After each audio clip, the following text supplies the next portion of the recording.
So what's up guys, welcome back to RPL Tech. I hope all are doing. I'm also good.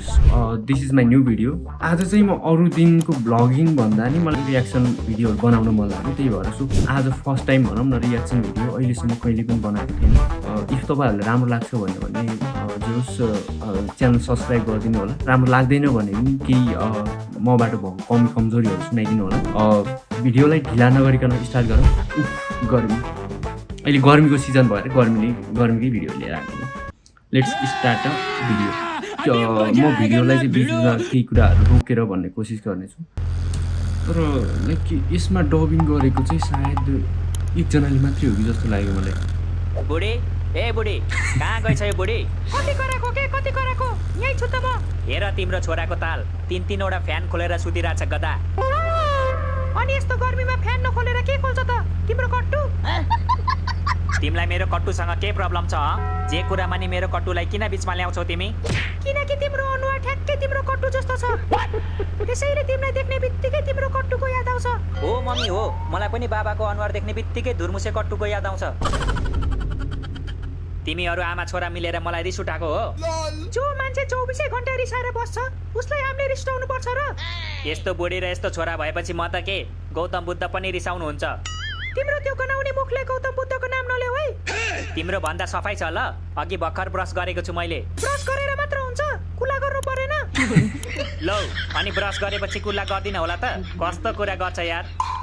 यो गर्मीमा म मात्र होला भनेको त सबै पागल भइसकेछ। फेरि बत्ती गयो। बत्ती हो कि पखाला हो के? गएकै गर्छ त यार। जाओस् अझै जाओस्। बिजुलीको बिल तिर्दा मेरो सातो गइसक्यो। ए बुढा, तिम्रो सातोलाई पछि खोजौला के? हाम्रो कान्छो छोरा खोइ देख्दिन त। मलाई के थाहा, म तिम्रो कान्छो छोराको बडीगार्ड हो र? अबे साले गयो होला नि बाहिरतिर हैन भित्रतिर। ठ्याक्कै मेरो भित्र छ तपाईहरुको कान्छो छोरा। लौ न, फोन चार्जमा लगाएको हुन्छ, फोन चार्जमा अनि तैले चाहिँ रोक्नु पर्दैन भाइलाई। किन छिर्नु दिएको फ्रिज भित्र? म किन रोक्नु? त्यसलाई फ्रिज भित्र छिर्न सिकाउने मै त हो। ल हेर, यहाँ पो बसेको रहेछ। बाबु के गरेको फ्रिज भित्र? बाहिर आऊ। हे मम्मी डिस्टर्ब नगर्नु न एकछिन, म गेम खेल्दै छु के। बाहिर निस्के भनेको सुनिनस्? हेर चिसिएर आइस जस्तै भएछ। अच्छा तपाई चाहिँ तातेर ज्वालामुखी जस्तै हुनु भएछ। ए बुढा, बोलाइ नै लिन्छ मान्छे। भाइ फ्रिज भित्र छिर्दा के हेर्दै थिएछ त्यसले? आइसै बनिसक्यो। म त टिकटक हेर्दै थिएँ मम्मी। त्यहाँ एकजना आन्टीले भन्दै हुनुहुन्थ्यो, स्टार्ट गरेर देश बन्दैन, स्टार्ट गरेर देश बन्छ। तेरीमा डाका फ्रिज भित्र छिरेर गेम खेल्दा। छोडेर त टिकटक हेर्छस्? टिकटक हेर्छस् त? टिकटक हेर्छस्? भयो बुढा भयो, धेरै नकुट। आफ्नै छोरा हो त्यो पनि। तिमीलाई थाहा छैन बुढी, त्यसलाई फ्रिज भित्र छिर्न यसले नै सिकाएको रहेछ। के रे? त्यसो भए अझै आना बुढा, अझै आना। उफ्री आना। उफ्री हान्न मिल्दैन के बुढी, मेरो खुट्टा मर्केको छ। त्यसो भए सुती आना न त। सुती चाहिँ कसरी हान्नु नि? यसरी हान्नु, यसरी। मम्मी भोक लाग्यो हौ, आइसक्रिम किन्दिनु न। भोक लाग्यो भने खाना खाऊ न त छोरा, मैले मिठो खाना बनाएको छु। नाइ के मम्मी, यस्तो गर्मीमा खाना रुच्दैन के। तेरो बाउले भन्छ यिनीहरूको नाटकै बेसी। हाम्रो पालामा त थाहा छ। तपाईहरुको पालामा एक चम्ची यस्तो मिठो पानी कुकुरले उमाल्नुहुन्थ्यो, भएको जस्तै अब अनि त्यसमाथि नुन सकेर लाइक सबै परिवार घाममा सानो बसेर खानुहुन्थ्यो। भाइहरूलाई, यही हैन त? सुन्दा कान पाकिसक्यो मेरो। साले तू अनि कहिले काहीँ त नुन नहुँदा आफ्नै पसिना हालेर खानुहुन्थ्यो रे खानामा। त्यही भएर पो जतिखेर पनि पसिना आउँदो रहेछ यो मान्छेलाई। ए बाबा, गर्मीमा पसिना नआएर के आउँछ त? असिना आउँछ। तिमीलाई मात्र आउँदो रहेछ पसिना, खोइ हामीलाई त आएको छैन त। अनि 24 घण्टा फ्यानको अगाडि बसेपछि कहाँबाट आउँछ त पसिना? यो फ्यानले गर्दा बिजुलीको बिल मेरो स्यालेरी भन्दा धेरै आउन थालिसक्यो। थाहा छ कि छैन तिमीहरूलाई? अनि गर्मी भएपछि फ्यान चलाउनु परेन त? कि सबैको कोठामा एसी लगाइदेऊ? अच्छा ए महारानीलाई एसी चाहियो अब? त राजकुमारलाई पनि चाहिन्छ एसी? हजुर बाबा चाहिन्छ नि, किन नचाहिनु? तपाईँ मेरो कोठामा एसी हालिदिनुहोस्, त्यसपछि यो थोत्रे फ्यानलाई म हात मिलाउँदिन। सरी। यसो गरौँ न त, तिमीहरू मिलेर मेरो सबै अङ्ग बेच, अनि त्यहाँबाट आएको पैसाले एसी, कुलर, वासिङ मेसिन जे किन्नु छ किन। कस्तो पागल मान्छे रहेछ, सिधै एसी जोड्ने हैसियत छैन भन्नु नि। के कुरा घुमाइरहेको होला? बाबा सबै अङ्ग बेच्नु पर्दैन के? एउटा किडनी बेचेर मेरो कोठामा चाहिँ एसी हालिदिनु न त। ये क्या बक रहे हो मादरचोद? ल छोरा, हालिदिइहाल्छु नि।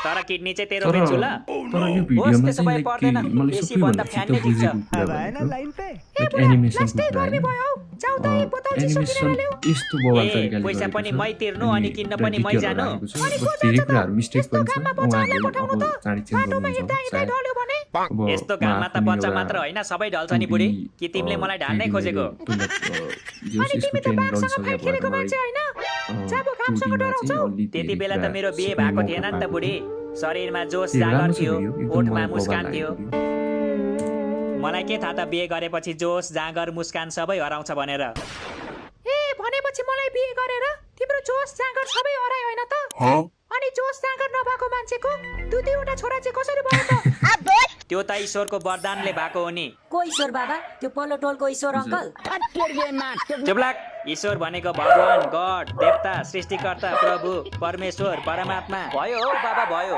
भगवान भनेपछि बुझिहाल्छ नि निबन्धै सुनाउनु पर्छ तपाईँलाई मम्मी भोक लाग्यो के आइसक्रिम किनिदिनु न छिटो सधैँ आइसक्रिम खाएर हुन्छ भात चाहिँ कसले खान्छ भात त त्यो खन्चुवाले खाइहाल्छ नि त्यसलाई दिनु न ओइ भाइ कसलाई खन्छ भनेको तैँले गाला साला फुट्ला है होस् गर लु फुटा त कसरी फुटाउँदो रहेछस् म पनि हेर्छु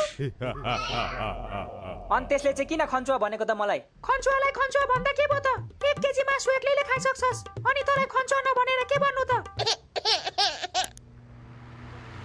बत्ती आयो बत्ती आयो बत्ती आयो मम्मी सम्झाउनु है तपाईँको छोरालाई नत्र फेरि नत्र के पिट्छस् मलाई ल पिट पिट पिट पिट न पिट साले को बम से उड़ा दूंगा। किन नपिटेको बिचरा खन्चुवा यो पनि उस्तै छ इमोसनल के? साउन्ड किन है। जिस्काको दाइलाई दिउँ एक झापड ओ मिस्टर हर्के म यही छु है थाहा छ हजुर थाहा छ तपाईँ यहीँ हुनुहुन्छ तपाईँको आत्मा पनि यहीँ छ म पनि यहीँ छु हामी सबै यहीँ छौँ बिचरा अरू केही भन्नु पीडित। छ बाबा तपाईँको हालत देखेर त मलाई बिहे गर्न मन लागेन हौ यो त भिडियो ट्रेलर हो बनाएर। छोरा फिल्म त तैँले देखेकै छैनस् फिलिङमा चाहिँ के हुन्छ बाबा मम्मीले तपाईँलाई यु क्यान सी मी भन्दै पछाड्नुहुन्छ हो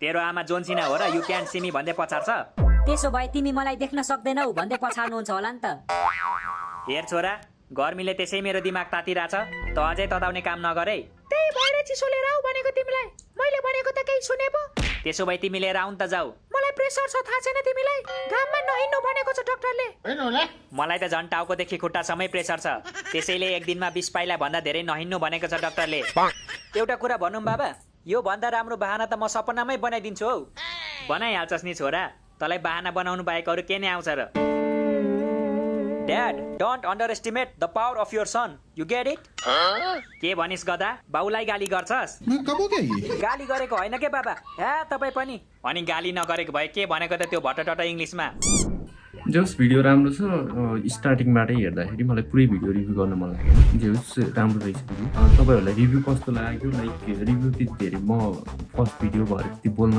सकिनँ सो सरी मेन कुरा भनेको यसमा भिडियोको इन्ट्रो नै बवाल लागेको थियो मलाई एनिमेसन राम्रो छ सो यो मेरो पहिलो लाइक यो मेरो चाहिँ पहिलो जोर्नी हो त्यही भएर जति सपोर्ट गर्नु होला अनि अबको दिनहरूमा चाहिँ म अझ राम्रो भिडियोहरू बनाउने कोसिस गर्नेछु त्यही हो च्यानललाई सब्सक्राइब गर्नु होला भिडियो राम्रो लाग्यो भने एकचोटि सेयर गरिदिनु होला त्यही thank you so much watching this video next भिडियोमा भेटौँ बाई बाई